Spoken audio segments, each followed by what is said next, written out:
कुंज एतिरो अरसो थियो आहे पंहिंजी शादीअ खे पर कुंज अञा ताईं असांजी झोली ख़ाली आहे। कुंज इहो एहसास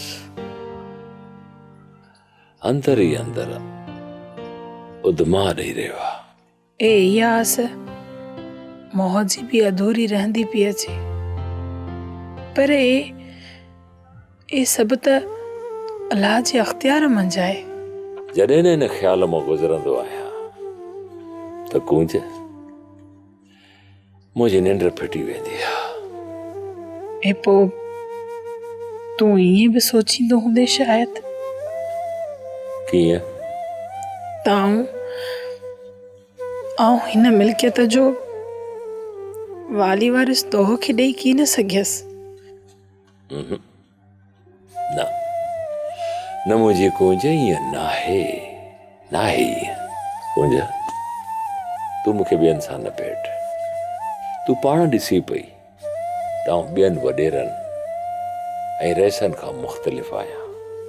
ए हाउ राणा ई त ख़बर आहे। मूं नंढड़नि ॿारनि जी ॻाल्हि कई। नंढड़ा नंढड़ा ॿार हुजनि हिन राणे खान जी झोली में। ए राणा मोह जी हेकी ॻाल्हि मञी थी? बिल्कुलु न। आउं तुंहिंजी इहा ॻाल्हि हरगिज़ कोन मञींदुसि। मूंखे ख़बर आहे त तूं छा थी चवणु चाहीं। ए तोखे कीअं ख़बर पई त आउं कुझाड़ो थी चवां? तुंहिंजे चवण जो मक़सदु इहो आहे न त आउं ॿी शादी कयां, ईअं न? हाउ त इन मंझि कहिड़ो ऐब आहे राणा? तुंहिंजे हूंदे मां ॿी शादी कयां इहो मुमकिन न आहे कुंज। बाक़ी रही ॻाल्हि औलाद जी, औलाद अल्लाह ताला ॾींदो आहे। ए आऊं तोखे दिलि सां थी चवां न। चङो मुंहिंजो मथो ख़राब न कर। चेरी ये ॻाल्हि मूंसां न कंदी कर।